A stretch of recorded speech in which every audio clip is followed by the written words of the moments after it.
नमस्कार, मैं डॉक्टर संदीप कुमार गर्ग हूँ, नेफ्रोलॉजिस्ट हूँ, डायलिसिस एक्सपर्ट हूँ, रीनल ट्रांसप्लांट फिजिशियन हूँ।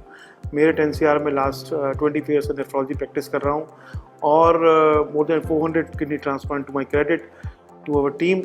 एंड आज हम बात करेंगे ड्रग्स के बारे में। कुछ ऐसी ड्रग्स हैं, खासकर जो सेल्फ मेडिकेटेड ड्रग हैं या फिर जिनको ओवर द काउंटर अवेलेबल हैं, उन ड्रग्स के बारे में बात करेंगे, क्योंकि ये ड्रग्स हैं जो कि हम ओवर द काउंटर बहुत फ्रिक्वेंटली यूज़ करते हैं and that can harm our body, especially the kidneys। तो किडनी या गुर्दा ख़राब करने के लिए कुछ दवाइयाँ हैं जो हैं और जो ओवर द काउंटर बड़े आराम से मिल जाती हैं। जो मोस्ट नोटोरियस या जो सबसे ज़्यादा कॉमन ड्रग है जो कि नुकसान करती है वो है दर्द की दवाइयाँ, जैसे कि एनाल्जिन है, नोवाल्जिन है, ब्रूफेन है, डेक्लोफेनेक है।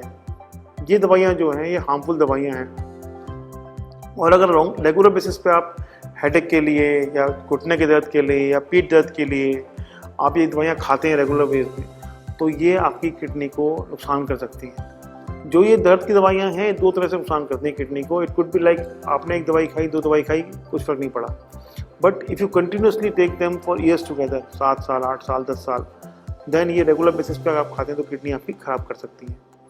और ये किडनियाँ जो ख़राब होती हैं परमानेंट रूप से ख़राब होती हैं। सेकेंड पॉसिबिलिटी ये है कि आपने दवाई खाई और आपको टेम्परेरी रूप से एक्यूट इंटरस्टिशियल नेफ्राइटिस हो गई और किडनीज आपकी कमज़ोर हो गई टेम्परेरीली। वो टेम्परेरी किडनी फेलियर को हम आपका ठीक कर सकते हैं दवाइयों द्वारा, परंतु जो क्रॉनिक किडनी डिजीज़ डेवलप होती है पेन किलर से, वो यूजली नहीं ठीक हो सकती। कुछ दवाइयाँ ऐसी हैं जो गुर्दे को नुकसान करती हैं, ऐसी दवाइयों का इस्तेमाल ना करें और ये बहुत ध्यान रखें अपने जीवन के बारे में। इसके अलावा जो दवाइयाँ हैं जो गुर्दे को नुकसान करती हैं उसमें कुछ एंटीबायोटिक्स हैं, जैसे अननेसेसरी यूज़ ऑफ एंटीबायोटिक्स नहीं करना चाहिए। आपको थोड़ा खांसी जुकाम हो, आपने एंटीबायोटिक खा लिया, जैसे कि सिंपल दवाई जैसे कि वो ऑगमेंटिन आता है, it can cause kidney failure because of acute interstitial nephritis. इसके अलावा जो दवाइयाँ हैं जैसे कि पेशाब की दवाई है या फिर एस और ARB है।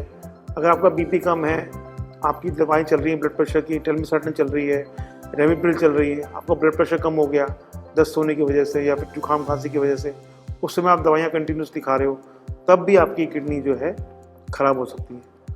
तो कृपया करके जितनी भी दवाइयाँ अवेलेबल हैं, एलोपैथी में, आयुर्वेद में कुछ दवाइयाँ हैं नुकसान करती हैं किडनीज़ को, खासकर जिनमें हैवी मेटल होता है। तो कोई भी दवाई इज़ नॉट, कोई ऐसी दवाई है ही नहीं जो कि कोई नुकसान ना करे।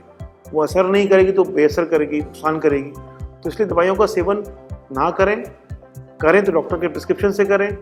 एक आध दवाई सिंगल टैबलेट आपने लेनी है दर्द के लिए, खांसी जुकाम के लिए, that's fine, but continuous medication आप लंबे समय तक किसी भी मेडिसिन का ना लें, क्योंकि आपकी किडनी को और बाकी शरीर के अंगों को नुकसान दे सकती है।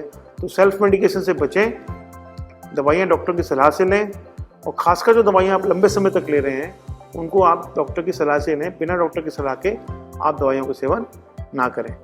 धन्यवाद। मैं डॉक्टर संदीप हूँ और नेफ्रोलॉजिस्ट हूँ, डायलिसिस एक्सपर्ट हूँ। इसके अलावा कुछ जानकारी आपको प्राप्त करनी हो किडनी डिजीज़ के बारे में, स्टोन्स के बारे में, प्रोस्टेट के बारे में, किडनी ट्रांसप्लांट के बारे में, बच्चों की किडनी की बीमारी के बारे में, तो आप आएँ, मिलें, विल डिस्कस एंड आपको बेस्ट पॉसिबल सॉल्यूशन प्रोवाइड कराएंगे हम लोग as far as nephrology and dialysis and kidney transplant is concern. नमस्कार, धन्यवाद।